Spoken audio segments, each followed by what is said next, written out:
Welcome to the live stream. We are starting 1 hour later than typical. I am joined by Daryl. How you doing this morning, Daryl? I'm doing fantastic, Victor. It's good to be here. Hello, It everyone. it is good to be here. We're coming off of a 3 day weekend, so to speak, because we didn't trade on Friday. I hope that you enjoyed a nice 3 day weekend. If you celebrate Easter, I hope you had a very nice Easter. I certainly did. I got together with family and there was some little kids involved. So it's always fun to celebrate those days when little kids get to hunt for eggs. And it was just a good time overall. So now I'm back to invest in stocks, to look at stocks from a fundamental perspective, and then listen to Daryl take a look at the technicals, which is very interesting. We had a couple stocks in mind. We're going to get into a little bit of Intuit, INTU. We're going to get into some real estate stocks. Real estate stocks did quite well last week, and we'll take a peek. We're going to look at ADC, NNN, which is triple net, and then Realty Income, which is symbol O. Now, if you have a stock you want to take a look at, you are welcome to put it in the chat. If you're a member, it comes with your membership. I appreciate your support. If you're not a member, no big deal. Just pay a $5 super chat and we are off to the races. We will analyze stocks from a fundamental perspective as well as technicals, kind of taking a look at it. And what's cool about our new start time and what I hope to do with live streams now is kind of do these streams while the market is open because, I already looked at my portfolio. I transacted a couple of sells that I had already planned out. And I'm thinking of buying a couple of other stocks, buying some shares.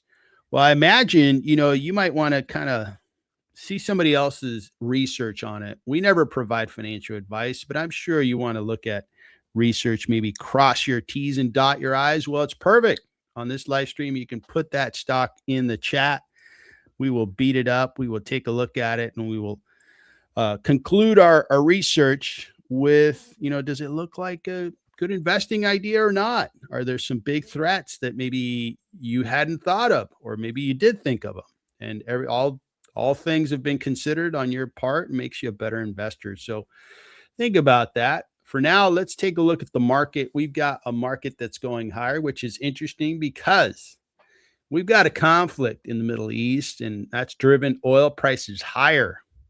Oil prices are higher, and oil companies are going to make more money. I look forward to hearing from Exxon and Chevron I'm going to say in about 2-3 weeks' time when they announce their earnings. And they will tell us how much more money they made here in March, because in March we had oil prices go from roughly $60 per barrel up to $100. Well, that's about a 70% increase in the per barrel price. And those companies, that's going to increase their top line revenue. It's going to increase their profitability. It's going to increase free cash flows, and it will likely increase the dividends it will pay. That is sweet, sweet music to those that own oil stocks. So oil stocks are having a good day, and so's a lot of the rest of the market. We've got the Dow is up a tiny bit. The S&P is up 0.36%. The NASDAQ is rolling higher, 0.62. The Russell's up a little bit. Now, here's something interesting, Darren. I'd like you to weigh in on this. So we see green numbers and the VIX is higher. Well, can you explain any of that? Well, let's take a look at the VIX real quick. It's lower than it was. Uh-huh. So we did uh, towards the end of March, so only a week or so ago, we were above 30. So it is moving back higher, but it is below this 20-day period average, which it Uh-huh. had pretty much been trading above. So even though it's a bit higher today, it's down from the peak, which is we hadn't seen levels at that since the day after the tariff Mm-hmm. announcement. So while it is up a little bit, I I think people feel a bit of relief from the 31 level. Yeah. And refresh my memory, the VIX is a calculation, kind of define the VIX. So the VIX is calculated from the 30 days of options, so the next 30 days, and it's an annualized value. So they take the volatility for the next 30 days and annualize it, so 24% volatility over the year. But this is set by market makers. The put call ratio is, market participants. This is set by market makers, and it's their anticipation of volatility over the next 30 days. Perfect. So in my mind, it's driven by investor behavior, trader behavior, and the I guess the good news within the VIX is that it is most recently it came down quite a bit. It's below the 20-day trend line, so that's encouraging. I imagine the story over in the Middle East, if that conflict gets resolved, we're going to see the VIX come down even further. Now, if we see escalation, like if we see things being blown up again this week, I imagine the VIX is going to go higher. That's Yeah, just going to exactly. happen. Yep, Yeah. exactly. Perfect. I Thank you, am sir. seeing, yeah, I am seeing the 20-day start to roll over as well. So we'll Okay. see. And Yeah. we're a tweet away from this going back to 31. Hmm. Okay. Well, I'll stay off X if that's going to help anything. All right, so we've got a market that's going higher. That's good. That's real good. And what I wanted to talk about next is going to be inflation. So let's take a look at what stocks are moving higher and lower, and then I want to have a little conversation around inflation. All right, so stocks moving higher. Amazon's having a good day. Looks like the financials are having a good day. The big banks are doing well. Visa, MasterCard doing well. Micron is heading higher. Boy, that thing's just been a rocket ship. Apple's moving higher. Got some software stocks. They're doing okay. Adobe, ServiceNow. Intuit's down. And then we've got communication services, Google, Meta, Netflix, the carriers. Look at that. Nice green day. Consumer staples, we've got some winners there. We got Walmart going higher. Look at that, Target. You remember I brought up Target, that Yep. crazy idea I had 4 or 5 months ago? Well, that crazy idea has been profitable to this point. I think I'm up nicely about 20, 22%. Pays a nice Excellent. dividend too. So that's a good one. All right. The energy complex, man, if you're going to give me a discount on energy stocks, I will take it. I will also say thank you. Got to be polite. So Oxy's down a little bit. I'm willing to pick up some shares there. Oil stocks right now, they're my insurance policy. If this situation in the Middle East gets uglier, because it's already ugly, these stocks are going to flourish. You know, I don't want these stocks to flourish. I don't want them to flourish. I want these stocks to struggle. So all these other stocks that I own do great. We don't have a war. People don't get hurt. They don't, infrastructure doesn't get blown up and so forth. But if the conflict gets ugly, this sector is going to flourish. So that's my insurance is this will limit my losses across all other sectors. So that's why on down days, I will pick up more shares of Chevron. I'll pick up more shares of Oxy, Canadian Natural Resources, SLB, and Hafnia. Hafnia is probably going to make some big money transporting all that oil around the world. Now, I talked about real estate, and the reason I want to look at real estate is look at this. We got some real estate stocks moving higher. And I think that last week, this thing was just a bright green. Yeah, You real noticed it. estate was the best performing sector last week. That's my point is, I want to take a look at real estate. I own one real estate stock and I also own real estate that I rent out to people, but I wanted to see if maybe I can increase my allocation into real estate by one stock. So we'll do some homework there today and hopefully you guys find it interesting. So that's where we're at there. Now let's talk a little inflation. So crude oil prices are higher, right? And how will that impact inflation? And Any thoughts there that you have? Well, the Fed normally uses the core measurements, and that excludes food and energy because they Mhm. tend to be volatile. So they prefer the core measurements of inflation, whether it's PPI or CPI, which we'll get a reading on that this Friday. But they like to exclude oil or energy and food. Okay. And they exclude it, but unfortunately, the consumer, if you recall, remember we were paying like $8 for a dozen eggs I remember them going up. Yep, when in we had the bird 2022. flu. Yep. Let me tell you, my mom, who's 90 now, and I guess at that time, what was she, about 90, 86? She became an instant economist and an instant egg trader, and she's a wonderful lady. So she started to kind of know her market, and she was finding the best priced eggs, and she would buy literally like 10 dozen and then get on the phone. And of course, she gave me the instructions. You come here and you're going to pick up the eggs, and you're going to take 2 dozen of so and so and 2 dozen of so and you're going to keep 2 dozen. And I'm like, all right, mom. So eggs got really expensive. So the consumer, people like my mom, who frankly has never bought one stock in her life, she's bought real estate. She's obviously buying eggs. It makes everybody a quick economist. They begin to change their behavior. And gasoline's the same thing. I imagine EVs are going to start to sell a little better, right? Because you got in California, it's a great place to live. Let me tell you, this winter, I feel bad for everybody in the Northeast. And during those really bad winter storms, we were at like 75 to 85 degrees. And it's like, geez, it is ridiculous out here. But that's why everybody's out here. And that's why the state charges really high taxes on everything, including fuel. So our gasoline is hitting.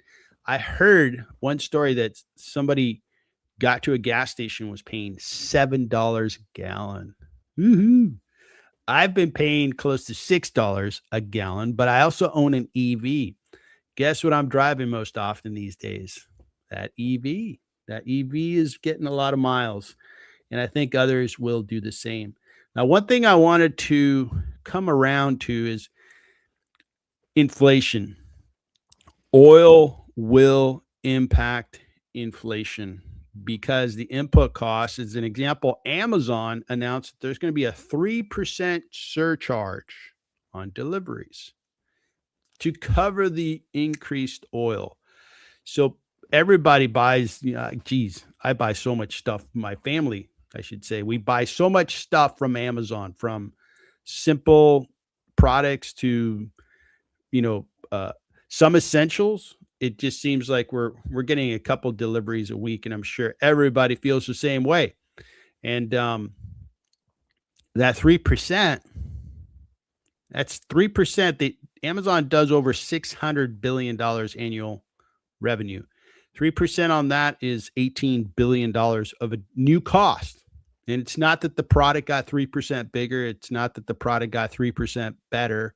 It's because they have to pay a lot more for gasoline and diesel. So they're going to charge us 3% more. And I think that's going to be the case in other categories. So it should move that inflation higher. It's just common sense. And it will change consumer behavior.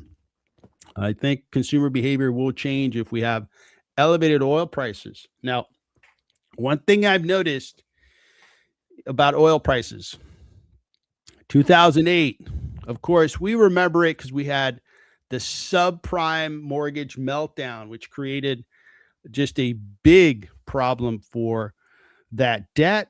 And if you watch the movie The Big Short, that's what it's about. It's about how collateralized debt instruments were being created in a way that was fraudulent, and a lot of investors lost a lot of money. That did create a huge stock market crash. But look at that. Oil was also peaking at the same time.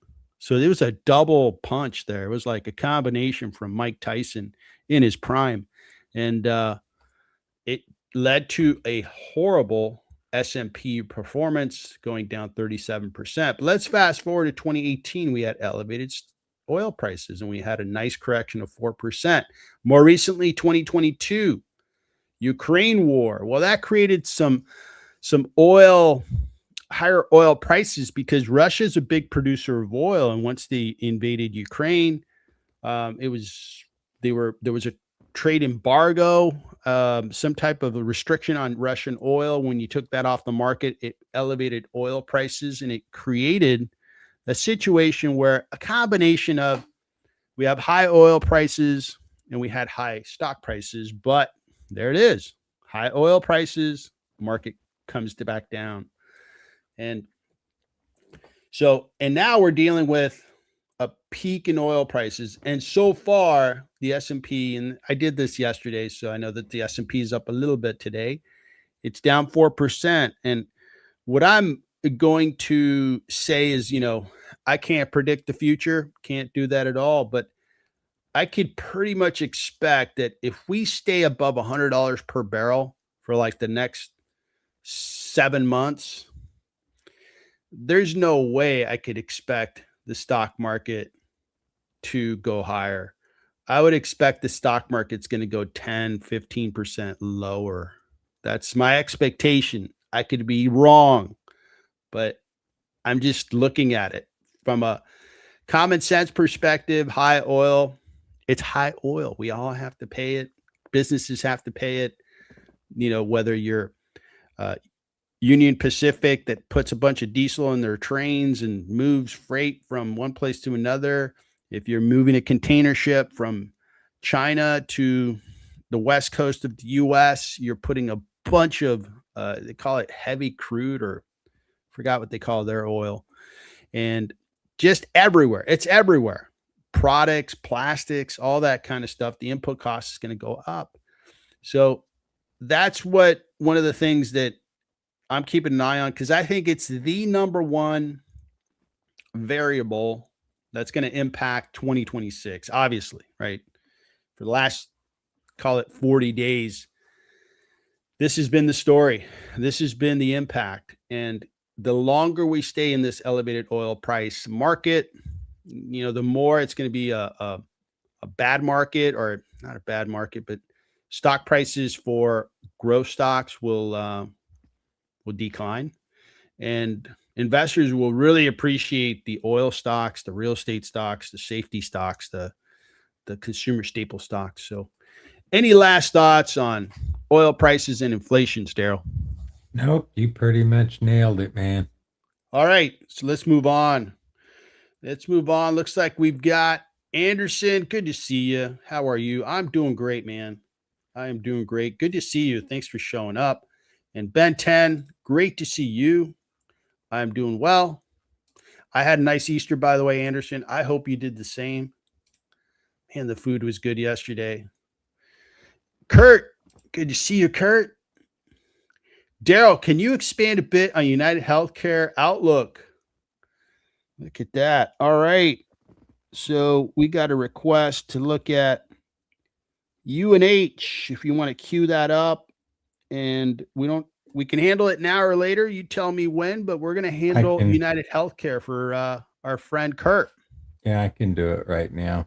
All right. Look at that. Look at that. I'm going to give the abbreviated version because I put out my weekly chart review and trade decisions on yesterday. And I explained the high level thinking on UNH, and it basically tied to what Victor was just saying. This is somewhat of a safety stock, and I think the risk to reward is set up okay right now. So we're looking at the 1.5 years worth of data. We can see all the bad news, couple pieces of good news in blue, couple more pieces of bad news in red here. And one of the things I'll be keeping an eye on, and the reason I'm keeping my position somewhat light at the moment, is this medical care ratio, which one is one of their primary metrics, and it was at 89.1% during their last earnings. That was about 340 basis points above the previous year. So what I'm thinking right now is they're trading at 282 right now. They're up 1.93%. They were up about 7% last week. That would put them down. It was when I did my videos this week, it was 18%. It's getting closer to 19% away now. Look to the far left of my screen, and I just drug down from that higher price to the low, 52-week low, and it's down 18.72%. If you can see it on the far left side of my screen. Okay, so we've got about 18% down.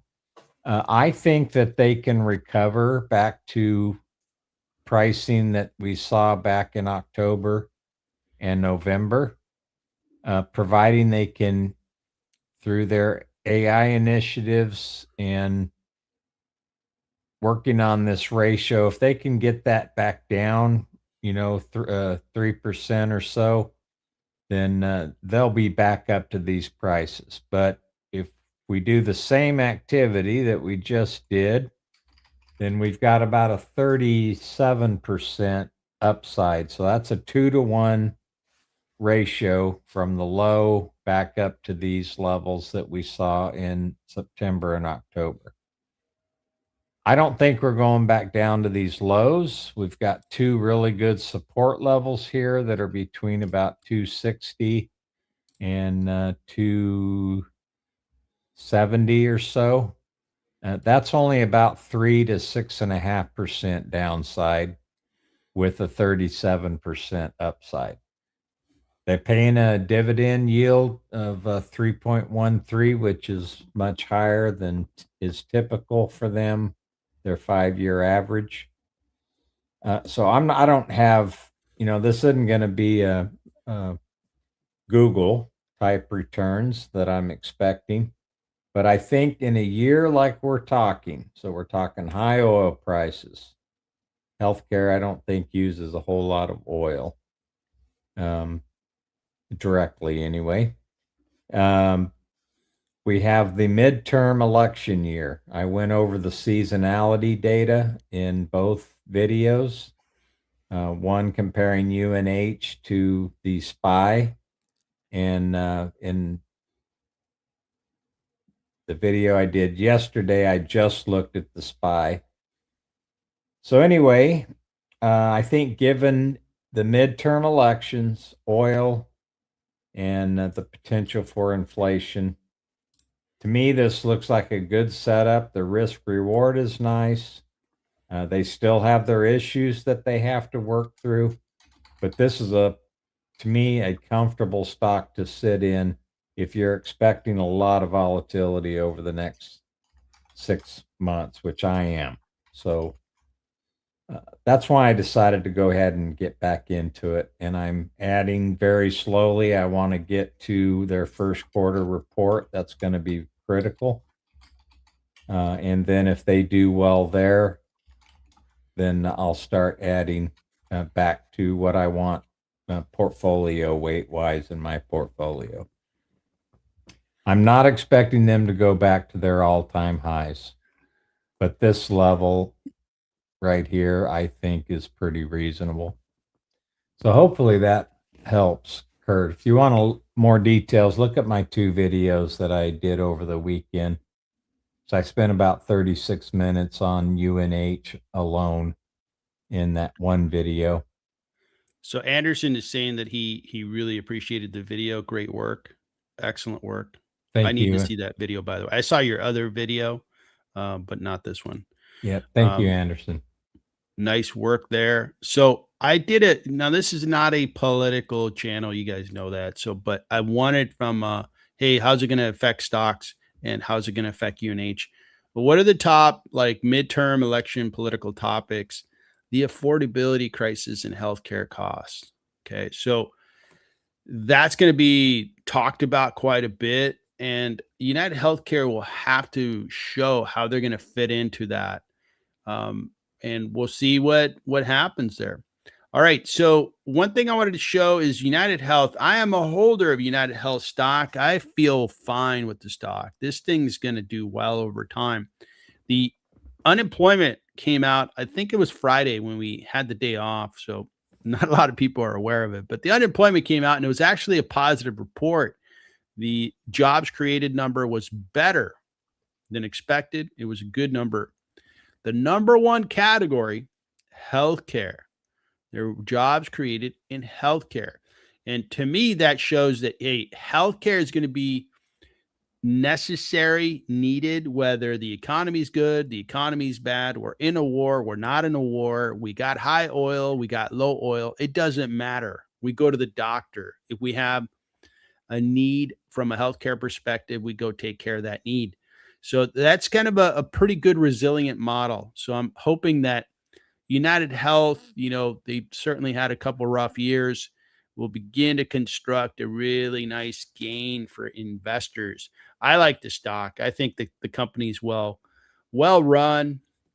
I think we'll see how it goes. We'll see how United Health goes.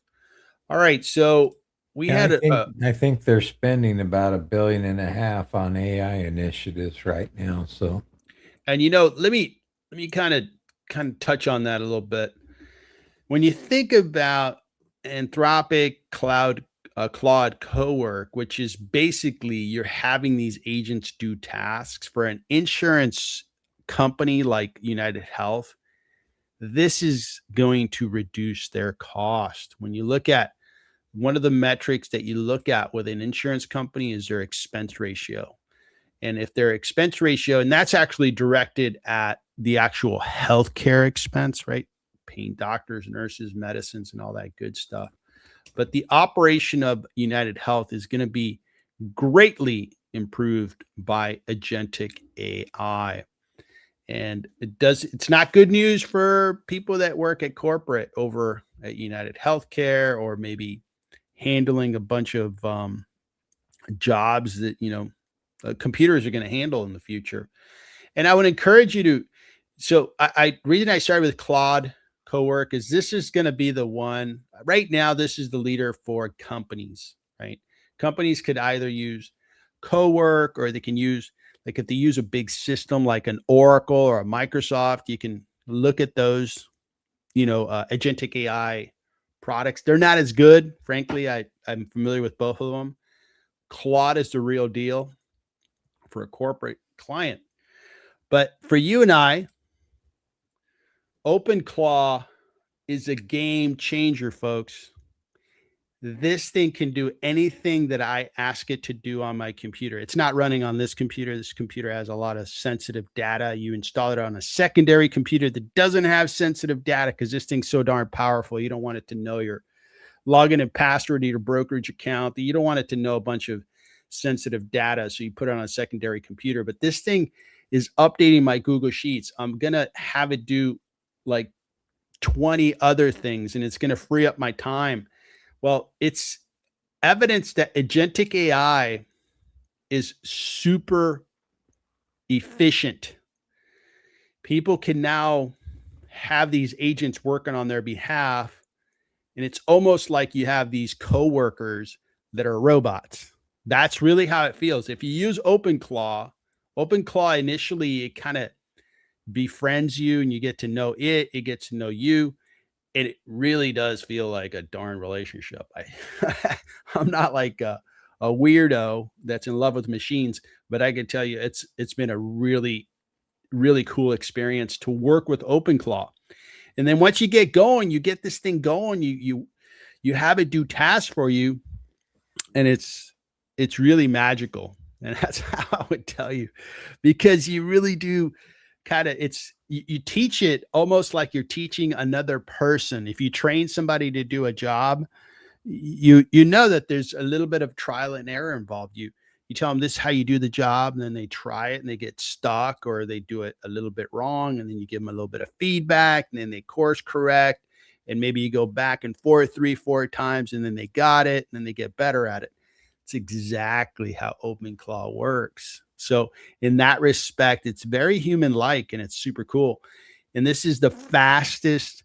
This is the open source application that's grown the fastest in the history of open source, because it is really a game changer. So back to our friends over at UnitedHealth. You mix in all that AI efficiency to a massive healthcare insurance company. I only expect that this company is just going to increase profits. They're still going to provide the healthcare that's, doctors, nurses, hospitals, surgeries, and so forth. We still want that, need that. But boy, these guys, AI is going to be a tailwind. AI is definitely going to be a tailwind for UnitedHealth, and we'll keep an eye on it. All right. So the chat is nice and active. We've got a lot of people on the stream. Thanks everybody for joining. Let's take a peek at this market here. What's going on, stock market? All right. Apple. What's going on in Apple land here? Up 2.39. Very nice appreciation. Looks like Google's rising nicely. I'll take it. Looks like financials. Look at that. I think, are you in Citi? Yes, I am. All right. Well, there you go. I think they're going to probably perform best of the big banks this year. I have felt that way for 3 years. I used to be a JP Morgan guy and held JP Morgan for years. Glad I did so. JP Morgan's just been a winning recipe. And then I kept looking at Citi. Citi looks so darn valuable. I switched horses. I'm going to say about 3 years ago. And I'm glad. That is one of the changes, because I had like $100 grand in JP Morgan, and I switched to Citibank. And at times it felt like, oh man, maybe I made a mistake. But overall, nope. That was a very good decision. And I've made some bad decisions too, which I'm willing to talk about, but this was one of the good ones. So glad I did so. All right. So Amazon's higher. All right. Very good. And you look at that. Look at that, Daryl. I guess everybody watched your video and everybody's buying into UnitedHealth. Look at that. Wow. Molina Healthcare. I think some members of our community are in Molina. So I'm glad they are like enjoying the day. Energy down. All right. You guys know what I'm going to do there. Just buying some more insurance. That's all I'm doing. I don't like paying for insurance. I pay automobile insurance, not because I want to get in an accident today, but because in case I get in an accident, things are handled. I don't want to buy the energy stocks, but I'm going to buy them in case this war gets a lot worse. And if it does, boy, that Chevron stock's going to look real good.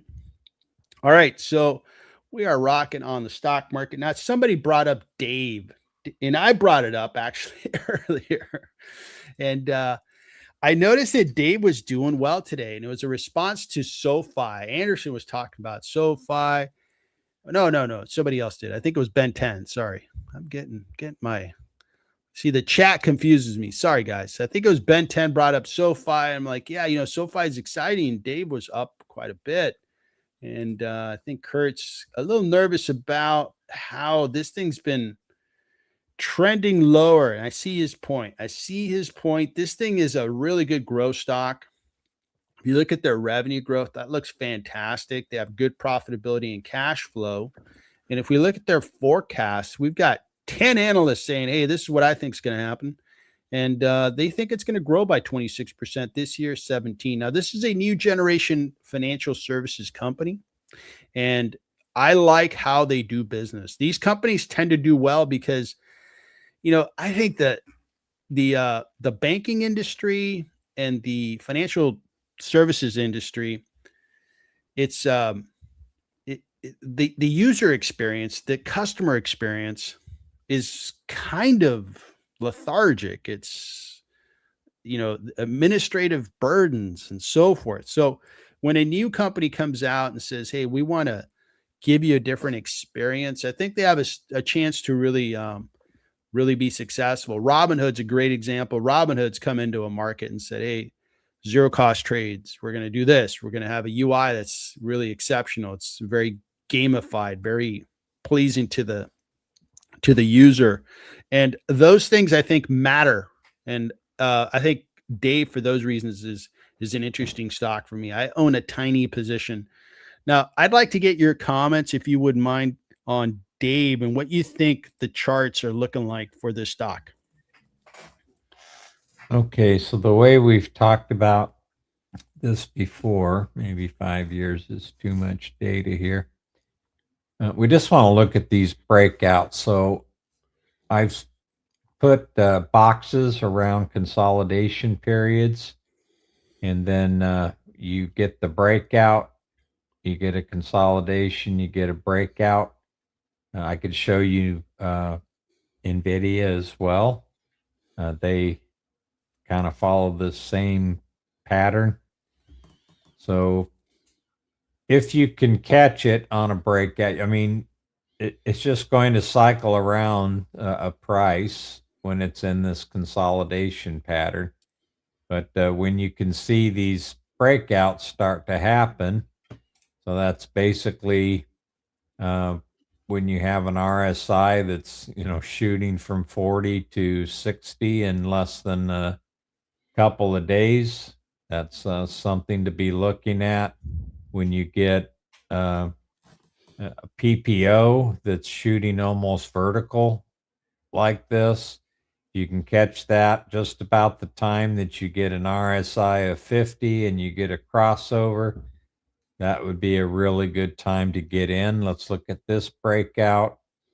Very similar thing. You were at 40, you shot up to 50, immediately crossed over 60. So you knew something was setting up. The PPO started from a negative territory, but you did get the bullish crossover there. And then you got a RSI that crossed above 50 to confirm that. So you were probably thinking you were within a short period of some kind of breakout. And then they roll over in both cases. And that's when you just start consolidating. So be on the lookout. We were at 30 just last week. Let me go into just a year. And I'm going to adjust this box just so we can see. So I'm just going to basically drag this over because we're still basically consolidating. We're not to the upper end of that box. So let me save that. And the RSI got down to 30. We're getting to a 40 right now. The PPO is, waning off. So I don't think we're set up for a breakout at the moment. But keep an eye here. Look for that RSI to get back above 50. Look for a crossover on the PPO, and hope for the best, because when these break out, it breaks out pretty solidly and does some really great things. 104% increase there. If we go back to this one and we just take kind of the middle pricing and we run it up to there, that's 127%. And then when you're inside of that box, it's still 70%, but it just kind of floats around there. Keep an eye on these PPO and RSI. And when they start setting up, then I would consider stepping in at that point. Heavy, actually. Okay. Yeah, this is a small cap, so I'm still in the trying to form confidence in the stock. I'm glad that I own it, and it looks like it's okay to continue to own it for now. And we'll see where it goes. It's a nicely priced stock. It has a tremendous future. If it pulls off what it's trying to pull off, this thing's going to go much higher because it's going to grab a pretty good share of the market. And I would say that the incumbents don't have anything to say about it. They can't compete against them. They're not there. You know, Dave is coming to the market with such a different experience. The other guys, they have nothing. It's like, geez, we can't compete against you. You've taken a market that was there and very fertile for you, but we don't have any way to compete against you, which is fantastic. I want businesses like that. I want them to resemble a monopoly, a legal one, but do it through innovation, which is what Dave's trying to do. All right, let's switch topics and talk about this stock pick contest. We had a winner for the first quarter. It was Genetic Smite. He picked ALM. So we have started a new quarter, and whoever comes out ahead for the second quarter from April 1st through June 30th, they will win an annual pro subscription to Stock Analysis. Thanks so much, Stock Analysis, for sponsoring the consecutive quarter. Really appreciate that. And Mr. Genetic Smite has already been awarded an annual subscription to the pro level over at Stock Analysis. Congratulations again. Now, it looks like Genetic Smite is not ready to relinquish the spot. He's still number one for the quarter. This is measured from April 1st to now. But Dwayne, he's coming on. He's saying, hey, man, I think Oscar is going to make some noise. Excellent. Oust is in third place. Nebius, BTBT. Now, this one is super tiny, man. These guys could either win the whole thing or be in last place, but it's not going to be in the middle, in my opinion. And it looks like they're having a decent couple of days. UnitedHealth is up there. So we'll see where things land. And good luck to you guys. Hopefully we can have some fun with it and maybe come out with a couple good ideas on something that might be a good investment for 2026. All right, let's check in with this stock market, see what's going on. We're still green. We're still green. And so what's the status on this whole, like the war, right? There's hey, you better open up the strait or we're going to bomb you kind of notice. And that's supposed to happen tomorrow, correct? I think so. So why is the market going higher? Is there like a little bit of like activity where both, the countries involved are kind of getting together trying to figure this thing out? That may be going on in the background for sure. Okay. Well, I hope that's the case overall. All right. So looking at sectors, we got materials down, communications higher, energy down, industrial is slightly down, financials up quite a bit, staples are up, real estate's up, technology's higher, healthcare is a little higher, discretionary is much higher, so it looks good.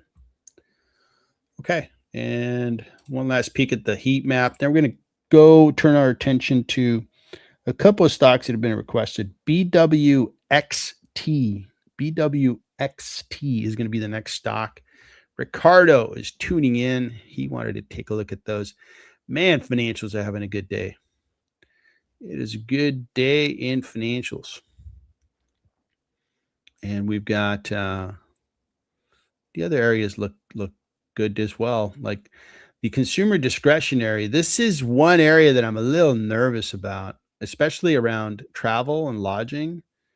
But I could be wrong. Like things could continue to go higher.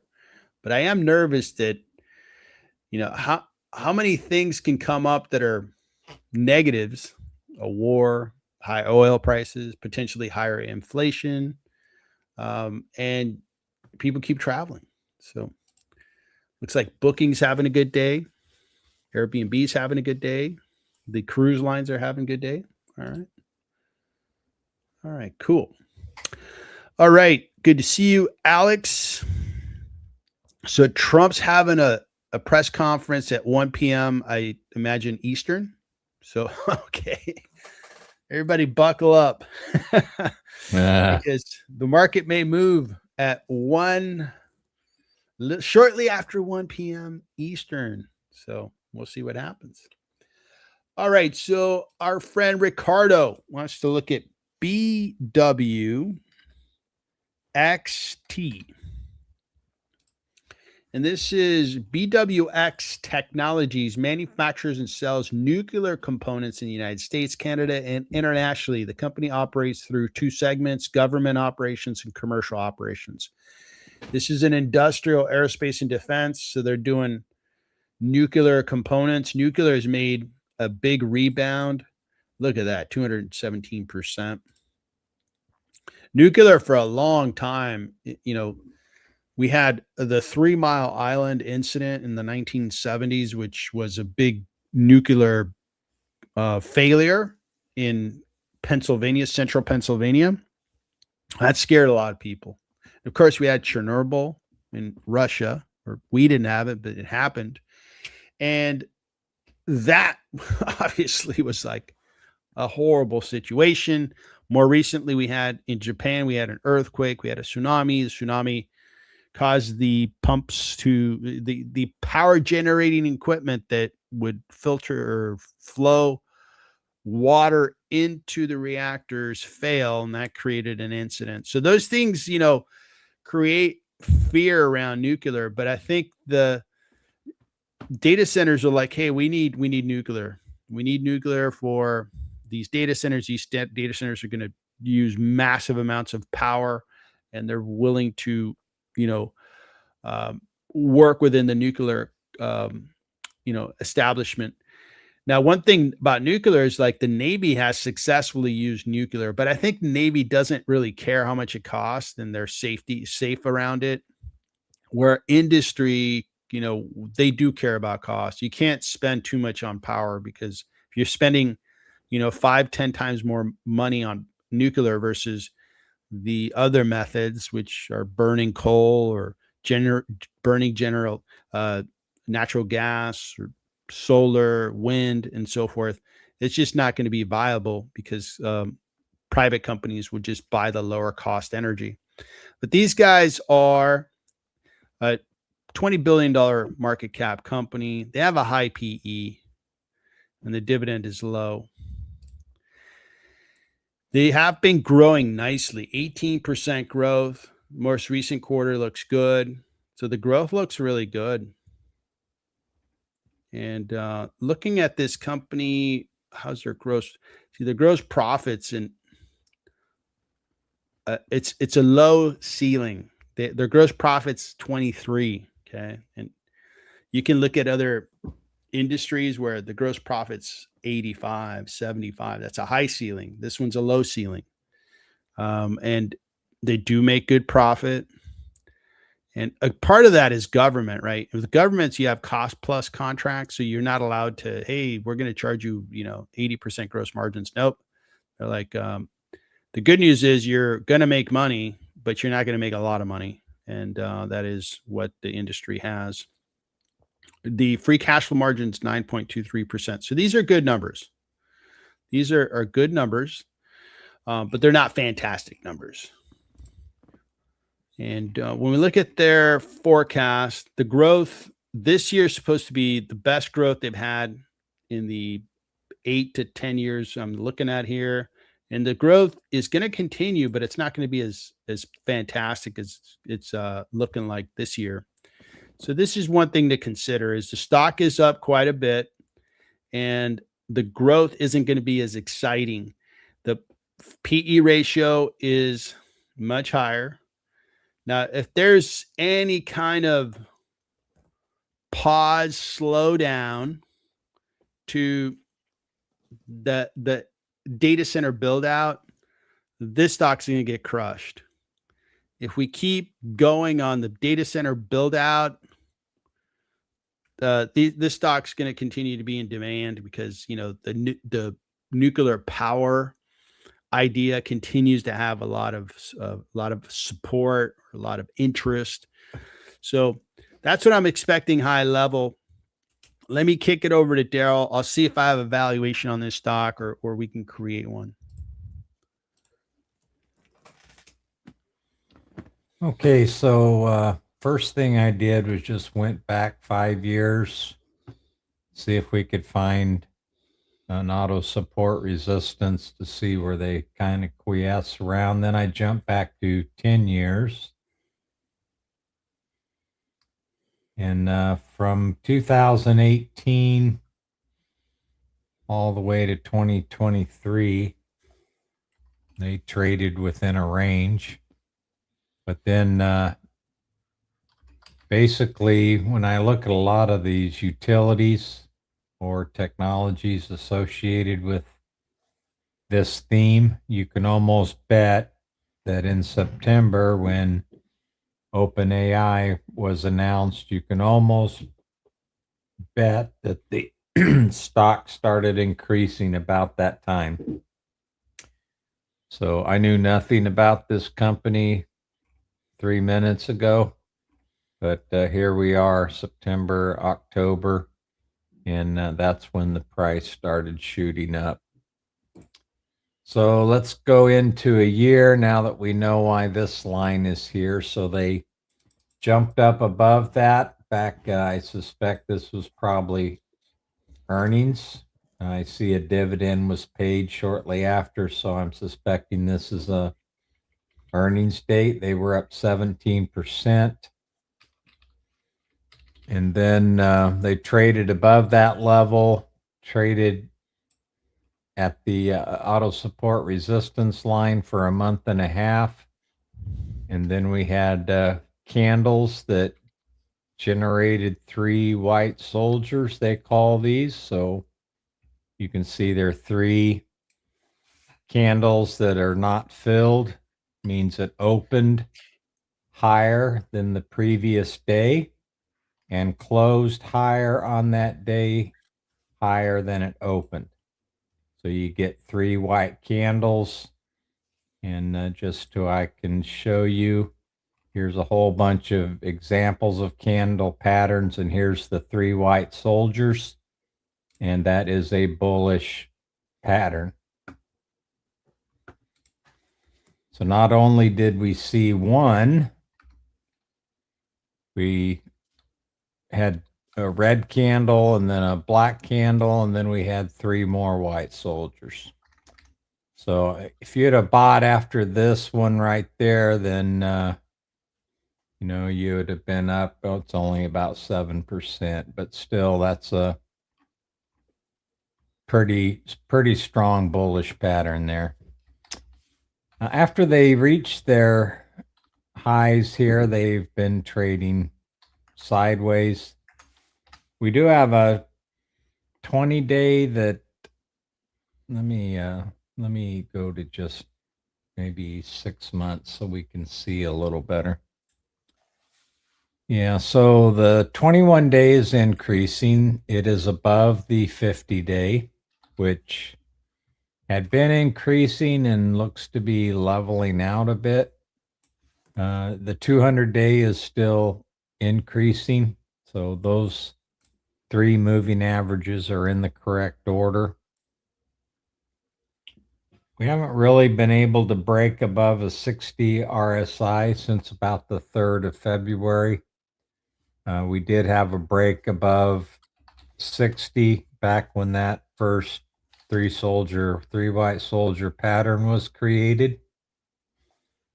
And then we moved into an overbought condition, and we've drifted back down to the 40 line here at least a couple of times, and now we're back above 50, so it is bullish. And I notice we got a bullish crossover in bullish territory. I'm starting to see accumulation get picked back up. It's been steady, had leveled off for a while, peaked out in March, and then again at the end of March. So we're not far from not all-time highs, 6-month highs. Let me go back out to a year. Yeah, so we're not far from at least 52-week highs on accumulation. Money flow is starting to move back into bullish territory as well. So it'll be interesting to see what Victor says on the fundamentals. I mean, technically, they're still looking pretty good at this point. So I finished the valuation and the numbers. Okay, we're looking at numbers, and the numbers just don't look all that great because they have that low ceiling I was referring to earlier. So that low ceiling is going to keep their free cash flow and profits pretty much, limited. And it's just really priced way too high. If you compare the intrinsic value of the numbers, the expected free cash flow, the expected profits, and compare it to the stock price, investors are paying a very high PE ratio for an industry that has historically had a much lower PE ratio. And they're paying a higher PE ratio because the story is quite real, which is data centers require more power. There's a war going on, so these guys probably feed the military as well. So all those things are factors that are making the story that much more prosperous. I'm willing to invest in a story so long as the numbers also support the story. And right now, these numbers, I just I would not buy the stock because of the numbers, and I'll leave it up to somebody else. A lot of people have made money in aerospace and defense. Congratulations. They've made money in certain storylines that have been fantastic, and congratulations. I hope it continues to work, and we'll see where it goes. But that's my analysis on it. I added it to the watch list, and I think Ricardo, you have access to this watch list. Everybody who's an advanced member or higher has access to this watch list. And this watch list has now about 400 tickers that we've analyzed on live streams or I analyze on videos. And now I have OpenClaw helping me update the data, by the way, which is really cool. And you have access to this research. So you can go on it right now if you're an advanced member or higher and take a look at these valuations on your own. Look at the intrinsic value. This was just added, so we just added one more stock to that list. Great to see you, Ricardo. Looks like Mike, the dividend investor guy, is on. We're going to look at BBWI next, and then we're going to look at Palantir, which was the second one that Ricardo wanted to take a look at. So let's take a look. Genetic Smite is here. Hello, sir. Good to see you. All right, so let's look at, I think it's Bath and Body Works, BBWI, Bath and Body Works. So this is a retailer. They create their own products, right? It's like their formulas, their products for women. And BBWI is not on the watch list, so we're probably gonna have to create a valuation. No problem. We can do that. And so this company is going to be a super small cap, 3.57 billion. You're paying only, half of what revenue is at. The 1 year, not very good for the 5 year. But is this going to be a stock that is priced so low that it's just going to reward investors who see that they're going to do better than what most people think? They pay a nice dividend, 4.5%. I'd like to see if they can afford that dividend as part of our research here. Now, when we look at their revenue, the revenue is kind of stabilizing. It's not going higher, but it's not going much lower either. They had a really good year in 21, but they had a horrible year in 2019. That's pre-COVID, okay? So something bad happened in 2019. And since then, they had a couple good years, followed by some bad but not terrible years. So looking at their margins, let's see what kind of money they make. And their gross margins are 44%. Profit margins look good. Free cash flow margin looks good too. So they make money. So that's very good. Okay. Now, the forecast, I wonder how they're supposed to do for the next couple of years. It looks good. So we are in the year that's going to end January 31st, 2027. And this year, it's going to be a little bit of a contracting year. And if we want to go to the quarterly, so we've got the quarter that ended January. This was the fourth quarter. They follow the retail calendar because they're a retailer. Q1 is going to be reported. So January 1st. Why are we going from January all the way to May? It should go from January to, I guess that's right. Nope. It should be at the end of April because you got, anyway, I think these months are labeled wrong. But it looks like they're going to have a couple rough quarters and then they're going to start growing. Now, what is interesting for me, I'm like, okay, this might be a pretty good investment idea, is if this happens, this stock's going to move higher. They pay a dividend. So we got to check to see if that dividend is affordable. But if they start growing and they're paying a dividend, this might be a pretty good idea. So payout ratio 25%. Okay. All right. So this is a sick puppy, but it's the type of breed that, if this puppy survives, boy, it's a real valuable puppy. And I'm not a dog expert, so I don't know what that dog would look like. All right. So I'm going to crack open a valuation, but before I do that, let me kick it over to Daryl, who could kind of take us through the charts on this one. And then I'll come back and show you the valuation. Okay. So their payout ratio looks like their operating earnings are covering that okay. They are trading quite a bit below their fair value and their normal market multiple. So let's go look at the chart. I'm looking over 15 years here. I can see that it's pretty cyclical, and when they get on a downtrend, it lasts for years.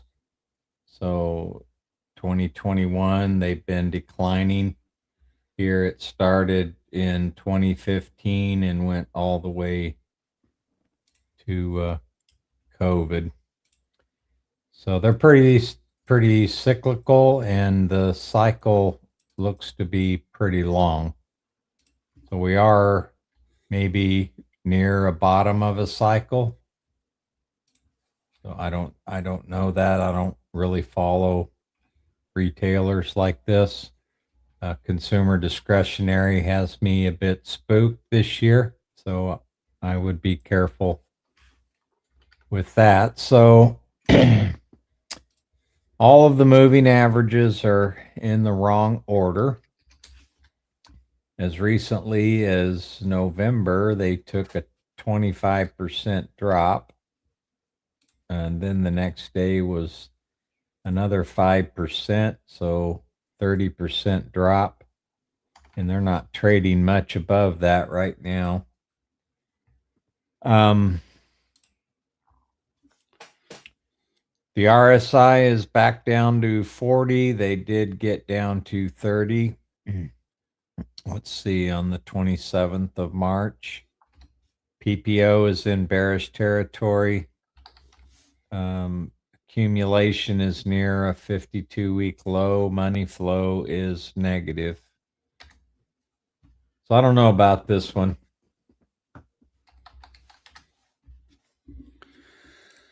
All right. So let me bring it back to my screen. I'll take you through finishing the valuation. So this is Bath and Body Works. I'm going with an 8% discount rate. They're a little riskier than, let's say, a Costco, which would be at a 7.5. I happen to think the Bath and Body Works straddles consumer staples and consumer discretionary. And the reason I say that is you have a lot of products that is sold at a Bath and Body Works that, you know, women consume regularly.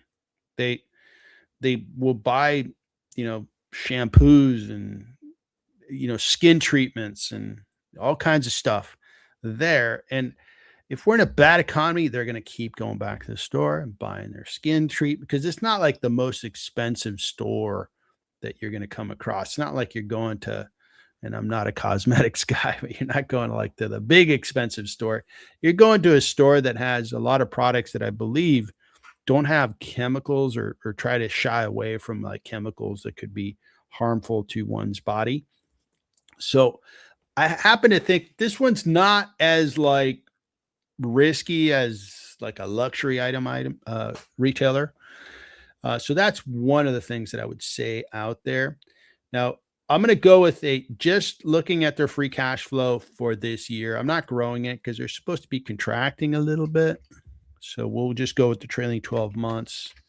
And then we're going to grow it very gradually at 4% for the years 2 through 4. I'm going to grow it in terminal value by 3.5%. Let me kick out one decimal there so we know what we're dealing with. Now let's take a look at the free cash flow that they've had for the trailing 12 months. And that amount is 860. Well, I'm sorry, the cash balance. The cash balance is 953 million. The total debt is 4,950,000,000. And the shares outstanding. Let's take a look at that. So 200.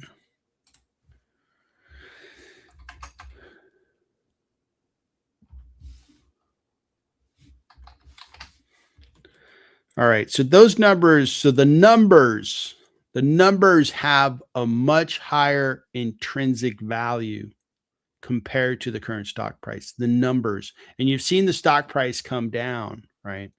It's coming down because investors don't like that top line revenue going down because it shows are people going to other, retailers that retail the product, they sell to women potentially, but most definitely you don't want top line revenue contracting. You want it growing.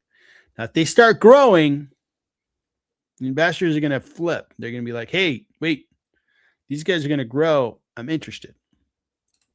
Let's take a look at their earnings per share. What's expected for the current year we're in, and that is $2.62. This is not a growing business. I'm going to give them a P of 10 and growth rate of I'm going to grow it at 7%. So overall, Bath and Body Works is a discounted stock. I think similar to what I was seeing with Target, I think this one's a quarter, maybe 2 away from being like perfect. If they can show a quarter where it's productive and followed up with a decent quarter, this thing should shoot up and it could go up nicely. In the meantime, you're being paid that dividend that they could afford. So this is looking like a good idea. This is going to be a closely watched, maybe buy stock in the next 3 to 6 months. That's how I would view it, because the numbers have higher value than the current stock price. What I do here in this particular model is I'm looking at numbers. If you stripped away, names and so forth, it's like if this entity could deliver this kind of cash flow and this kind of profit, where would you value it? Almost treating it like a bond. Well, this is where you would value it. Now, that's part of the decision making on a stock. Other things like what Daryl shared on the technicals, how are other investors treating the stock? Are they selling it off? Is it in a very bad trend? All those things are part of the decision making process, but qualitative decisions that you need to make on stocks, those are critical because those are going to be the difference between making a really good investment and not. And I think buying at the right time would be a good idea here. This stock is totally a Berkshire Hathaway stock. They buy stocks like these. They buy See's Candy. They buy like stocks that have these really good numbers, and the market just doesn't really like the type of business it is. So thanks for asking, Mike. Let me add this guy to the watch list. I'm going to put it in a watch buy. I'm going to put him in a watch buy here. So I'm looking at the volume by price, and there's going to be a lot of resistance at around 28 up to 33. Most of the volume over the last 5 years has been in that range. So the chance of getting back to their intrinsic value of 56 anytime soon is pretty far away, in my opinion. Man, that's after they've got to get these moving averages in the right order, and they've got to get above those moving averages, and they need to start turning up. So it's going to be a challenging one technically. Yeah, and I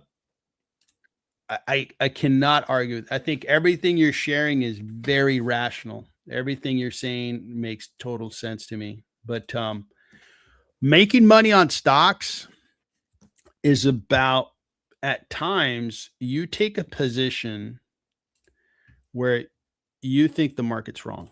You think most investors are wrong. And on stocks like this, if you bought the stock and you, the investor, you're wrong, maybe it goes down further. But how much further can it go down? It's already down a substantial amount. So yep.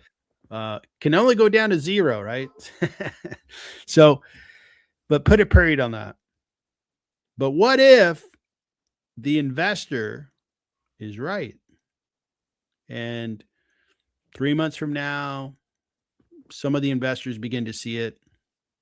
Some other investors begin to see it. 6 months from now, more investors begin to see it. 9 months from now, everybody sees it. And you're like sitting there going, sweet, I just tripled my money. And that's investing. So this one here, don't know where the stock's going to go, but I could tell you the numbers look fantastic. I could tell you the numbers look like this stock is worth taking a look at as an investment. I'm going to put a little note here. Maybe this is a good buy stock. And again, the thing that I think that their products, let's take a look at their website real quick, and I'll make my point with some of their products that are going to be listed on here. When we look at their products, excuse me, everybody. And so when we look at their products, I wouldn't know about the candles, but like, see the skin treatments or the body washes and the shampoos. I mean, everybody takes a shower every day. Everybody wakes up and gets themselves ready, takes care of themselves. So I think they straddle consumer discretionary, consumer staples, because I know of consumer staple stocks that sell these products. So that's one thing I would point out, that and people do kind of lock in on the brands. I could tell you, like, certain shampoos, it's almost like, if I, like, when I'm traveling, especially, I think that the hotels are pretty smart about not putting shampoos and body washes that are going to cause an allergic reaction to people. But it is kind of a, hey, this isn't what I use every day kind of experience. And at home, I mean, I've been using the same shampoo. My wife gets it, and detergents and all that stuff. So I'm kind of set in my ways. And I think that in my mind, it's more of a consumer staple, because women are going to get accustomed to this product. And yeah, maybe the economy goes bad and they're like, no, I'm still going to go to Bath and Body Works because the shampoo that I get there is a little more expensive, but you know what? It's only $2 a bottle more expensive, or $5 or $10, and I only buy it like twice a year. So we're going to go with that. So, all right. So that is Bath and Body Works. It is on the watch list, everybody. So in case you're out there, you're a member, and you'll have access to this. I put it both in the intrinsic value tab and then on the watch list. And FYI, just a quick note. So I wanted to make the intrinsic sheet cleaner.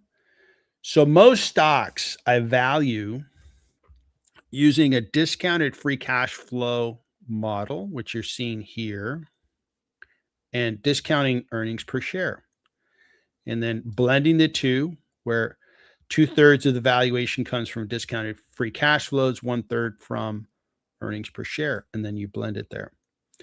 And previous to, let's call it a week ago, I kind of had a mix of some companies were valued this way, and then I had some banks which are different, and we had some REITs. So what I did is I created two tabs, and I made a video this weekend giving everybody that knowledge. So if you are an advanced member and you're looking at the sheet and you're like, whoa, hey, things changed. I can't find Citibank. I can't find UBS. Well, look on the banks tab. And now with banks, I use book value and earnings per share. So I value them correctly. This is how most investors value them. And you can look at what they calculate. Citibank's still 31% discounted. Then you might think to yourself, hey, where'd the REITs go? Well, they have their own tab, because REITs, I use a different method. I first want to know that they could afford their dividend, and then I discount that dividend. It's unique to real estate investment trust. And if you've invested in real estate like I have, you understand that a real estate asset is all about cash flow. It's all about, I'm renting it out for $10,000, all the tenants, all the direct cost are $8,000. I make $2,000 on that property. So it's that type of return calculation. That's what we're doing here on REITs, which we're going to talk about in a little bit, because we wanted to get into some real estate stocks. So just a notice for you advanced members out there that I've separated, and I think it's a positive move forward. And my buddy OpenClaw is helping me update all this data. And let me tell you, it's a saver. It's a time saver, because this is all following the same format. And it goes out to websites like Google, Yahoo Finance, grabs the data, scrapes the screen, brings it back. And it did 162 stocks in like a minute one time. That was cool. That was fun. All right. So let's get back to the stock market. We are trading higher, I believe. Wow, looks a little better, Daryl. Yep. You can go for a nice Monday like this. The coffee tastes a little better. Man, I'm going to hit the gym after this. I'm going to hit it with a little more energy. Maybe do an extra couple of push-ups. We'll see how that goes. And overall, we're still about, we're going higher. Not going crazy, but we're going higher. I guess 1 p.m. today, everybody's kind of holding their breath, right? 1 p.m. What's going to come out? What is going to be that event all about? So let's talk a little real estate. So real estate's having a good day. And one thing about stock analysis, guys, they do. So stock analysis I started to use years ago, because the way they lay out their website, I'm a stock investor. I like buying stocks, making money over time, and they give me the cleanest user experience, and I've been using them extensively for, call it, 3 years. I've paid for the pro version. They didn't have a partner program like an YouTube partner program, so I was willing to pay for it. And then they had a program, and they were nice enough to make me a partner and so forth. And if you sign up with stock analysis, please use the code that I have out on my description I get some credit, and I do get a little bit of compensation. But the reason I wanted to kind of share that whole journey is I really like their website, and I'm going to show you one of the things that I really like. So when we look at sectors, and we're going to look at real estate, see how cleanly it just gives me the data I want. It was made for me. I was made for it. And now we've got a list of all these real estate companies. And I know that Daryl is invested in 3 of them, and they're listed on here. Realty Income's one of them. Triple Net's another one. So we could take a look at those to kind of see what's cooking there. And I own CTRE. It's been a fabulous investment. Really glad that I invest in that one. Well Tower, I cover that, and in my opinion, it's not a good investment. It's priced a little too high. But let's take a look at starting with ADC. Let's get into some ADC. Agree Realty. So Agree Realty is a publicly traded real estate investment trust. The firm is rethinking retail through the acquisition development of properties net lease to industry-leading omni-channel retail tenants. Omni-channel being that they sell online and they also sell on premise. So this is a $9.6 billion market cap company, 2.44% rate of appreciation for the year. They pay a 4% dividend. And it's in my book, right? It's not good enough. It did 10%, 10, call it 11, and then this dividend. So I'd like to see a little better appreciation. Dividend's fine. All right. So looking at their growth, wow, they're growing nicely. Why is the stock doing better? That growth looks fantastic. Huh. So we've got earnings look okay. All right. Now, when we go into real estate investment trusts, we need to look for funds from operations. And that funds from operations is what tells us what they're going to pay as a dividend. So we're going to take a look at that in a little bit.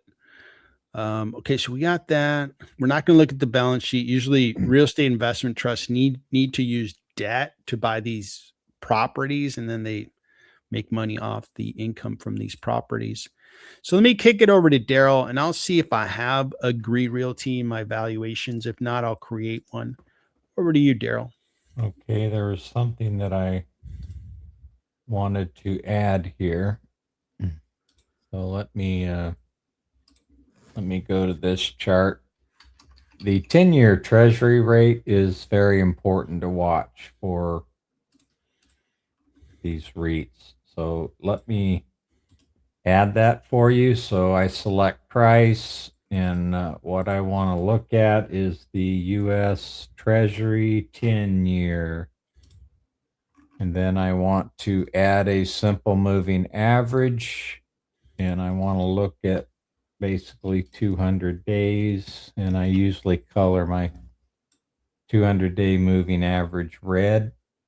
And then so we can see it pretty close to where the price is, I select it there. And now you can see the U.S. Treasury 10-year rate is right here.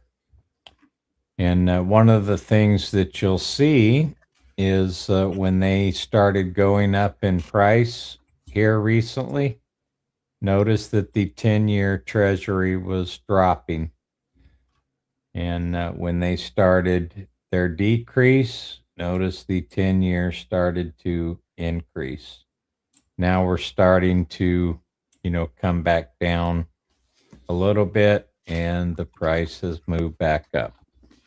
So I really like to keep all of my REITs that I own, all of my charts have the 10-year sitting right below it, just so I can keep an eye on that. And quick question. So if interest rates or the 10-year, if the yield goes down, interest rates go down, what's the impact on real estate? They have 2 ways of buying new properties. if you look at their shares outstanding, you'll typically see that REITs have an increasing shares outstanding because they can either issue new shares to raise money to buy new properties. They could sell any existing properties that they have. When the 10-year gets low enough, and that's one of the keys there, when it gets low enough to where their cost of capital is lower, then rather than issuing shares, they'll borrow money at the lower rates. So REITs have a little bit of flexibility there on how they expand their business. But one of the things we should look at, either in stock analysis or I can go to Simply Safe Dividends and look at ADC. So here's Agree Realty. They're trading right at their 5-year average. So a better time to buy would have been up here when that yield was getting pretty high. They have a pretty low beta. So let's go to their shares outstanding. Let's see if this is a good example where we can see the shares outstanding. There you go. Okay, so you can see that they increase their number of shares, and that dilutes any existing shareholders. But some years are lower than others. It all depends on the interest rate. So let's go back to ADC. I own quite a bit of this. I did do a little bit of trimming right up here because I saw those rates were continuing to move a bit higher. So I did a little trimming and have since added back at this lower pricing.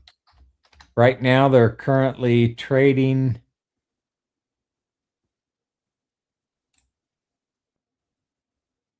intraday. They shot up above the 20. Last Thursday, they shot up above the 21 and they closed right at the 21. Today, they're intraday, they were above the 21 and now they're sitting right below it. The 50 is also sitting right at that, almost that same exact level. I see a 76.58 on the 21 day and a 76.57 on the 50 day. So they are right at that same level. Now, I expected them to actually, I didn't mean to do that. Let's get back to the normal view. I was expecting them to come back down and test the 200, but they started rolling back around, even though the rates were still moving a bit higher, but they have turned down a little bit now, and they're back up to that 50 day. We'll have to keep an eye for any concerns in the bond market, see how that affects the pricing. They're still below the 50 line on the RSI, so that's still bearish territory at the moment. They are moving toward a crossover on the signal line, the red colored line. This is in bearish territory. You can see the difference between the two moving averages are getting smaller by the size of these histogram bars. Distribution really started about the 9th of March and has steadily been increasing, looks to be leveling out a little bit at the moment. Money flow is currently negative. So I don't think they're going to be rushing to an all-time high again. They did back here. They were sitting at all-time highs. I don't think they're going to be rushing back to all-time highs here in the near future, but I like Agree Realty really well. Joey Agree, the CEO, he actually participates in the Seeking Alpha, comments a lot on REITs and what have you. So he's a pretty engaged guy within his investors. Yeah, and I'm looking. I just completed the valuation on these guys, and It looks like the stock's priced well, tiny discount of 3%. It's it looks like if you want that dividend, looks like a good stock. So there's other what I like to do within really any sector is we buy in a market of stocks. And maybe we can I'm going to copy this guy just so I have the data, and then I'm going to go up to the top of this sheet, because on the top of this sheet I have kind of like where I compare these stocks, right? So here we have some well-known names here. We got, and this has been my ranking last time. It hasn't been updated, I think, on a little bit, but we got VICI up there, CTRE. O is up there. That's looking good. But I don't have ADC in here. So where would ADC be? Like price to funds from operations. So what is that ratio? So 17.8. So they would be kind of like in fourth place. And then when we look at net asset per share, it's 97.13. So that would rank them up here. So that's good. And then price to book is 1.5. So that would rank them up here. So they're a top 4 stock. So if I compare them to the market of stocks that I have in real estate, it's looking like a good investment. If you're going to buy into real estate, you get a choice, right? Nobody's saying, hey, you have to buy this stock or another. And I'm going to pop this guy right in here. Let's kind of move this guy down. It's going to be kind of a wacky format, but that's okay. By the way, they pay monthly on their Very good. All right, so this dividends. is ADC. Yeah, that's important to some investors that want. And I usually lock this in. Yeah. Oh, no, that's fine. Okay. ADC. If you wouldn't mind, Victor, scrolling to the right a little bit to get what you're working on out from underneath our faces are like in the way. There we go. There you go. Thanks, Daryl.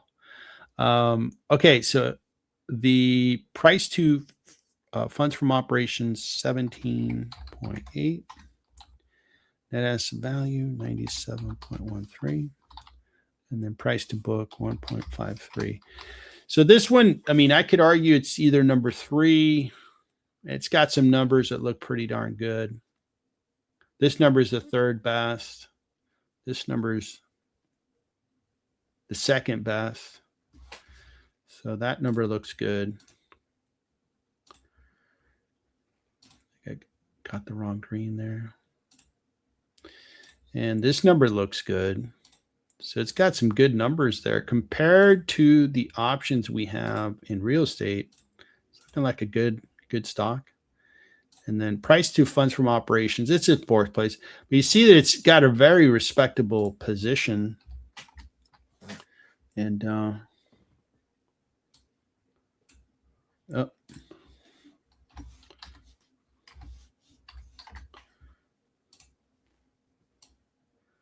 you have like some real estate investment trusts that just like the ratios, right?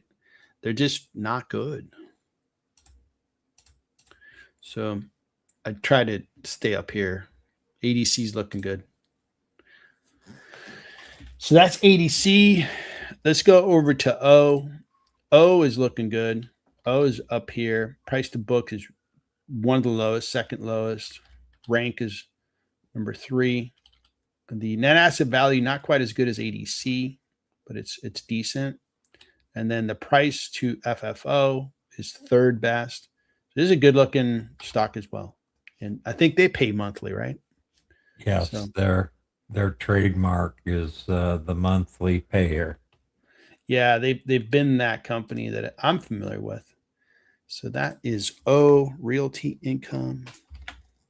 The monthly dividend payer is their slogan.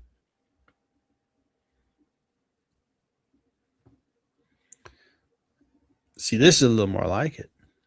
12.4, 5% dividend. Thank you very much. If we have decline in interest rates, these guys will look good. And the forecast for them, let's take a look. So the forecast is that they're going to keep growing. Nice growth, real nice growth. Profits are going to expand. This year is supposed to be a good year for them. Okay. So this looks good. Looks real One good. of the one of the things about REITs is FactSet was expecting them to be the second best performer from a sector point of view this year. Realty Income. No, real estate in general. But real estate, I mean, they did it in the first 2 months of the year. They were up 20%, and I think the real estate sector was expected to be up 18%. So I don't know what the heck's going on. I don't know if they've already, done their thing in the first 2 months and that they're going to, go kind of sideways from here. I really don't have any good insight to that in the moment because the first 2 months have just been insane. Yeah.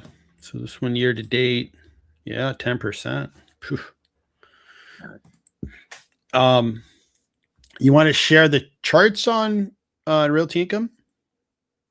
Yeah, they look pretty similar to ADC, but I'm adjusting. We haven't looked at this one in a while, so I'm doing a little bit of adjustments on our lines. So they've had a trend line running for a while let me save this.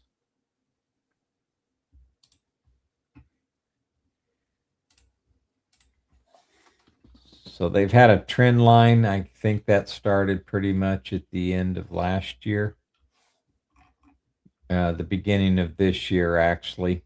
And they just traded right above that trend line. They fell out or fell below the trend line during November and December. And then they really shot up here 13%. Okay, so let's go back to 1 year.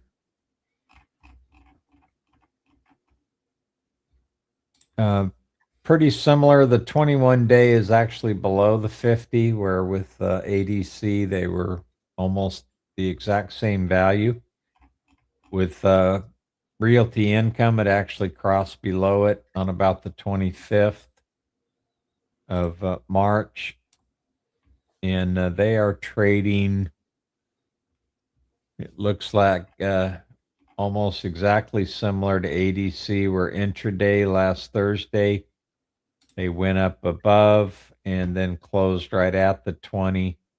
And today they're trading a little bit below, but intraday they were right at that 20.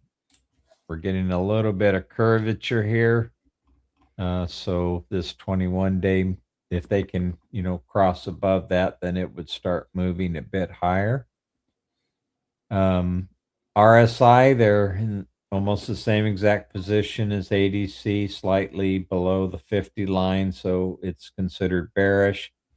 We are getting a crossover today on the PPO that is in negative territory. So it looks like the momentum could be moving in their favor. I do see a little bit of accumulation, and the money flow is currently negative. So I've owned real estate for a long time. These REITs, been a pretty heavy investor in them. They pay great dividends. Realty Income, ADC are very safe. They have a long-term history in their business. Realty Income is also expanding internationally pretty strong. So I like the Are they REITs. I going have into been Asia? Are they going into Asia? Europe mostly, I think. Okay. Okay.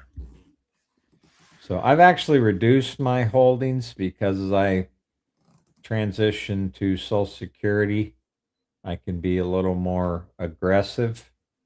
So I've actually reduced my exposure overall to REITs, but Realty Income is still my number one holding, even though I've reduced it quite a bit. It's still my number one holding at the moment. It's looking good. I like it's a 23% discount if I value them along the same lines that I showed on Agreed Realty. And it's got good bones. It's got really good metrics. I'm thinking of buying another one.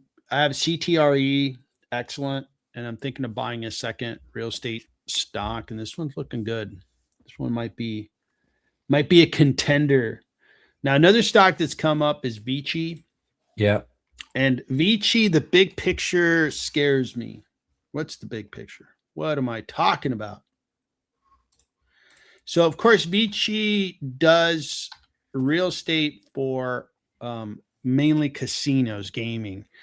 Their properties are in Las Vegas as well as where they have gaming, like on Native American lands. And it has the best fundamentals, great discount. All those boxes are checked. But why I'm concerned about Vici is we're in a war. I don't know that the spend is going to be there for the consumer. So for example, I'm in Southern California, Los Angeles. That's the number one source of customers for Las Vegas. Number one. Now, I've driven to Las Vegas 6, maybe 10 times. I fly there as well. But now I'm not a big Vegas guy, but we go there. We have fun. We also have some friends there. And when I drive, boy, there's like a lot of people that drive there. And are people going to want to drive with $6 to $7 per barrel price that we pay in California, per gallon price that we pay in California? I think it's going to make some people stay home. Not everyone, but I think that's going to be lower traffic to Las Vegas. I don't know how resilient gambling is on, if we go into recession or anything. It's not something that I have any like insight into. But the travel space to me is just I'm not feeling convinced that that's going to do well in 2026. I'm actually feeling like that might be one of the spaces that gets hit pretty hard, or I should say has a bad year. So airlines, hospitality, cruise lines, and Vici doesn't necessarily like they don't run the casinos. They just own the building, they own the land, and the casinos pay them. Okay, and so that's not the issue there. But you can see that the market is doing this down 9.6%, pays a nice dividend 6.5. Okay. Now that's why I'm afraid of Vici. So I'm not going to enter it. I have to buy into the business. I have to buy into the big story. The story I have bought into, I bought into it a while ago, is CTRE. And I'm glad I bought into this story. 54.5% rate of appreciation, pays a nice dividend. If I add the dividend to this return, I am a happy camper, especially this year, right? What's the story behind Care Trust is Care Trust provides properties where older people that need a little bit of healthcare can go live. So you had a surgery, you're on the mend, but for the next 3, 6, 12 months, you need nurse attention. That's what they do. Well, our population in the US continues to age, and the population of people over the age of 65 is growing quite quickly. And this particular real estate asset has plenty of demand.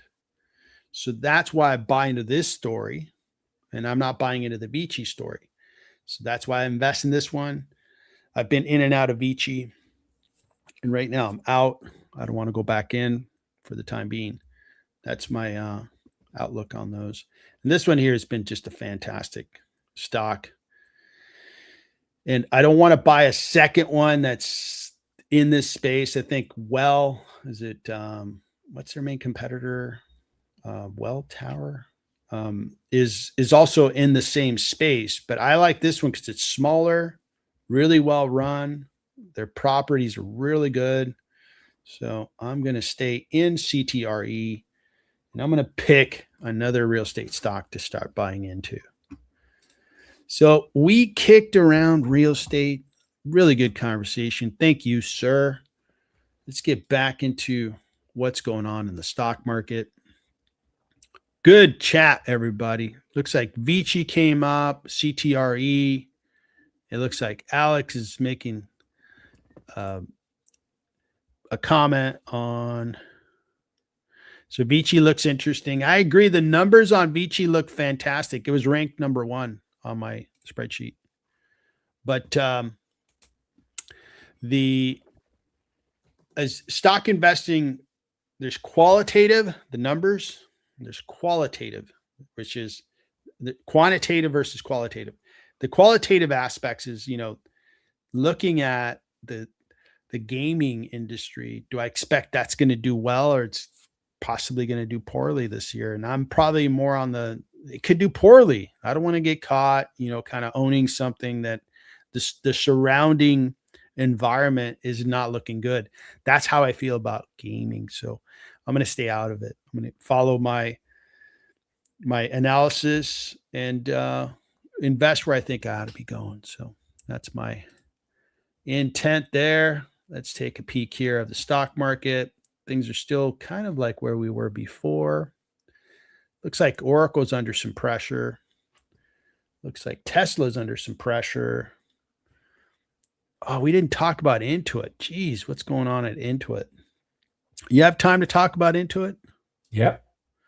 All right. So Intuit's a software stock. We're going to talk about that. And I saw a really good video yesterday on Intuit's AI, agentic AI that's available to QuickBooks users. It looked really good.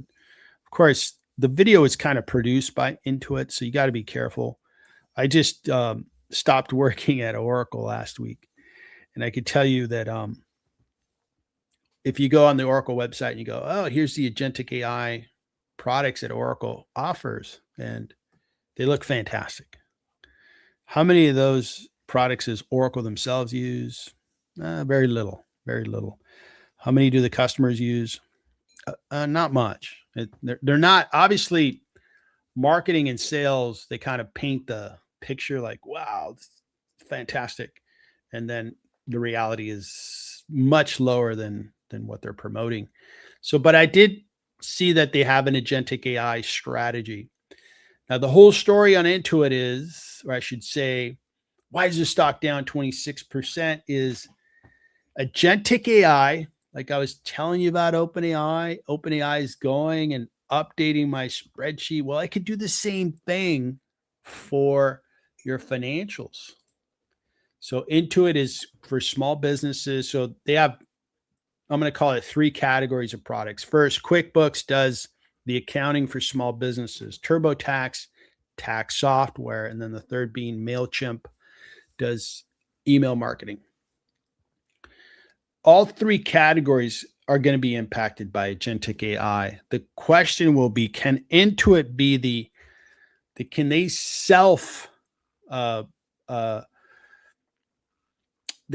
can they reimagine their product and make it an agentic AI product? And can is the customer base going to come with them as they innovate through that cycle? If the answer is yes, the stock's going to be a winner. If the answer is, well, there's another company that just came out, or a couple of them, and they have a really cool product, and they're peeling away customers from Intuit because a small business owner basically just talks to their accounting system. They never have to type anything. It's like, I'm just kind of creating an example. Intuit's in trouble because when you have that type of competition from an organic new idea like ChatGPT. ChatGPT in 2021 was really nowhere to be seen. Some people knew about it, but only a small fraction of people. ChatGPT in 2023 was the biggest name in technology. Just boom, took off. And the same thing can happen in financials, like financial software. If you have this like open claw or ChatGPT event where, oh man, have you seen the XYZ technology that came out of a company we've never heard of? It's like the most heavily used technology for keeping your books. Intuit's in trouble. So there's certainly risk in the market. Early on, I was probably not aware enough. I think it was an error on my part of how real the risk was for software companies. Now, having done more homework research, used the products, gotten very familiar with agentic AI, I'm now realized that, hey, Intuit is in trouble. Oracle is in trouble. Microsoft, they're well diversified. I think they're going to weather it fine, but some of their products are in trouble. ServiceNow, just go down the list. Adobe, there is the gates of their moat, of their castle, are wide open, and the enemy is going to come into your compound, and you're going to have to compete for the new generation of software. You're going to have to put up agentic AI functionality, features, and deliver awesome products because somebody's going to do it. And you better replace your own products or your competitor will gladly do it for you and take away your customers and make your business suffer. So Intuit is, I have a new lens that I'm looking at software businesses with. And their business continues to grow. It's expected to continue to grow 17%. Forecast is going to grow nicely. So the numbers look really good. This is a discounted stock based on the numbers. So what I'm doing is I'm digging deep into Intuit. I'm beginning to examine their strategy around software. What is their agentic? Are people using their agentic AI? Is it real legit? Because I could tell you, this is absolutely legit. Cowork from Anthropic is exploding. Cowork, you can go into Intuit with Cowork and it'll do everything for you. It'll go to your bank statements, download your bank statement, put it into QuickBooks, run through all the processes and so forth. You might say, well, isn't that a net positive for the owner of that business that runs QuickBooks? Absolutely. But maybe he had 5 people on QuickBooks. And now all of a sudden he's like, I just need one person on QuickBooks because I have Anthropic Cowork. That's great, except now you don't have to pay for 4 licenses. So that's bad for Intuit. The business owner benefited. Great. Small businesses need any help they can get. I'm all for it. But that's where the risk is for these companies. Now, if Intuit does a great job and they say, well, Cowork is cool, but we have this product that's like twice as better, twice as fast, twice as efficient. And voila, here it is. And the customer says, yeah, you're right. Your product is better than Cowork or anything else that's out there. And then Intuit could say, and we want you to pay us more money because we're delivering more money. Perfect. I think the customer is going to be willing to do that because they're like, well, I used to have 10 head count doing accounting, administration of the business. Now we only have 5 because we're so much more efficient. So I'm willing to pay you more money for your software because you're bringing me much more value. That's going to be something we're going to see evolve quickly over the next 2 years. And we're going to see winners and losers in this space. Right now, I'm not buying any more shares of Intuit. I am going to do a lot of homework in software. I just left my software job last week, and I think it's a space where I just want to dig deeper, broader, and I'll continue to make content on it because I think this space here is going to be disrupted in some ways. And if these companies can self disrupt themselves and kind of say, hey, I don't want my competitor to win, I want to win, but it's going to come at a big cost. It's going to be rethink our products. Do not try to sell the same software you were selling 5 years ago because you will be replaced. You have to rethink the whole thing. And if you're slow and lethargic, your competitors will love that because they're going to be fast, agile, and try to grab your customers. So I'm going to show you my valuation. I'm going to kick it over to Daryl. I think we're going to close the live stream after that. So Intuit, the numbers, these are the numbers. The numbers are much more valuable than the stock price. The free cash flow Intuit is generating is far more valuable than the stock price. It's 59% more valuable. The profits are 37% more valuable than the net present value of those profits in today's time and compared to the stock price. So most definitely the market's like, well, we think Intuit, if they get disrupted, who cares what the numbers look like? This business is going to kind of be, they're going to be at risk of being only a fraction of what they've been in the past. So I have to agree with the market that the market is aware that agentic AI, it really is going to change this industry fundamentally. It's going to be fascinating to follow. I'm going to dig deep and create more content. I created a video this weekend to members covering this topic, and we'll continue to create more content there. Let me kick it over to Daryl. He could tell us what he's seen on Intuit stock. Okay, so I've been warning about software for a while. I got to start listening to you, Daryl. I'm going to write that down. This is a long-term chart. We're looking at 20 years. And look at the performance of software compared to technology beginning in 2019. And I'm not saying you couldn't have made money, but the overall software industry has underperformed technology on a relative basis. Good chart. Good chart. Since 2019. And it began underperforming on an absolute basis starting in December of 2021. Tried to make its way back into positive territory in around the 28th of April. And when I show the Intuit chart here, you'll see the warning that I kind of put out. So let's, this is an interesting chart.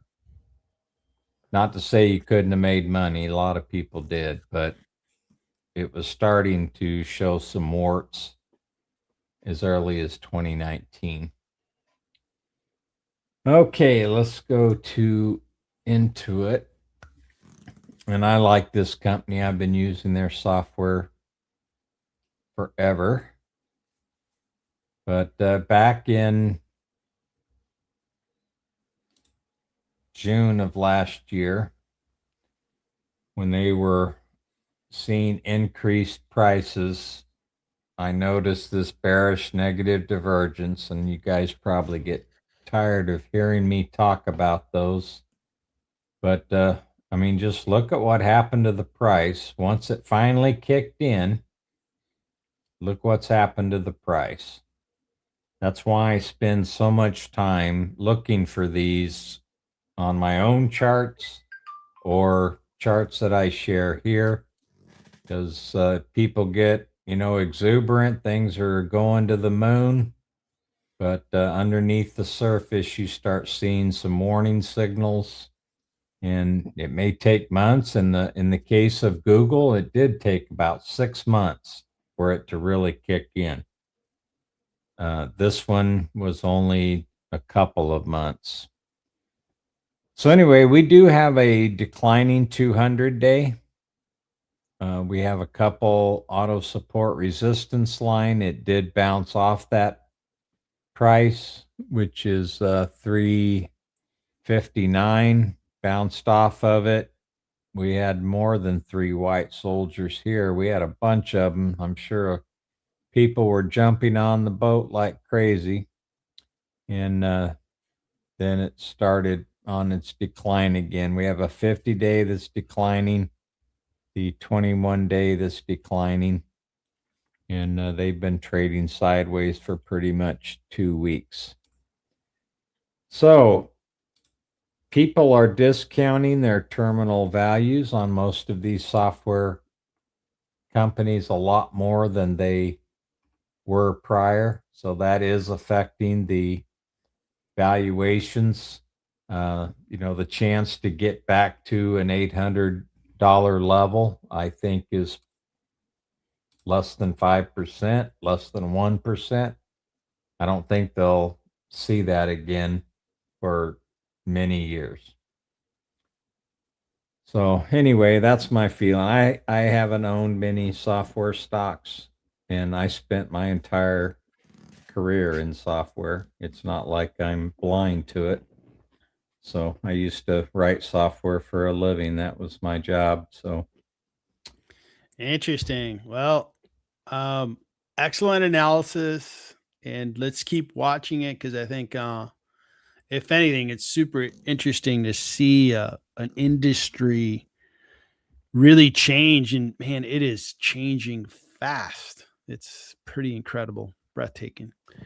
All right, so let's kind of begin to land the plane, and looks like the market is pretty much where it's at. And what's happening with my channel this week?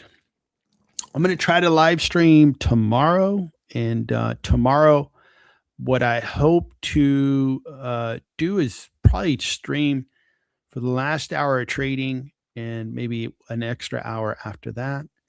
And join me if you can. I'll try to post the live stream details when I can. And if Daryl's up for it, we'd like to stream on Wednesday, same time, starting at 10 a.m. Eastern. And then we'll go for a couple hours. I really like having the market open. We're seeing what we're dealing with. And I could just, talk about a stock using the pre-market or right when the market opens. There's like a lot of noise coming at me. So I think I could do better work if the market's fully opened. So Wednesday and then Friday, I think we're going to be streaming. There's not a lot of big earnings announcements this week. We have Delta announcing on Wednesday. That'll be interesting for the travel industry. And next week, I think we're beginning to see some interesting earnings reports. And then in 2 weeks, it's going to be active. We'll do a lot of watch parties where possible. Those were really fun. I think a lot of people like those. But other than that, I'm going to be creating some more videos for members of my channel. If you want to see my content real time when I produce it, become a member. You could get the information on my YouTube channel. And there's a couple levels. Depending on the level that you choose, you get different access. And I put a lot of time and energy into it, and I really appreciate everybody that's already a paid member. Consider being a member if you want to see my content real time. And then I release the content like 30 days later in some cases. Some content always stays on members only. So we'll see what happens. And looks like Shadow Guy has made an appearance. Yeah, the U.S. market was open today. Oops. So that's what's going on with my channel. Daryl, what's going on with your channel? I put out my weekly chart review, a market summary. I also looked at seasonality of the SPY for midterm election years. That was kind of interesting and enlightening for my point of view. Then I also did a pretty detailed review on UnitedHealth and why I'm starting to re-enter that particular holding. So anyway, those are two that I put out over the weekend. If you're not a member of my channel, you can scan that QR code or just go directly to my handle here at Investing Portfolio Pathway on YouTube. Excellent. Please do so, everybody. Please subscribe to his channel. I know Daryl puts a lot of time and energy into the research he provides, and it's super valuable. So I really appreciate it. All right, that's it, folks. We will end it there. You guys have a terrific week. It looks like we're off on a green start, but boy, things could change when our president speaks at 10 a.m. Pacific, 1 p.m. Eastern. It's going to be about an hour. We'll see what market we have. Knowing that that's going to happen, I'm not going to trade a whole lot this morning. No. I'm going to wait to see what are we dealing with, and then we'll see what we got. So that was a really cool stream. Thanks so much, Daryl. Great work today. Thank you, Victor. It was good to be here. And I'm going to reiterate my commitment to listen to you when you talk about software stocks. But let me tell you, sometimes I have to pay for lessons, and sometimes I'm a quick study.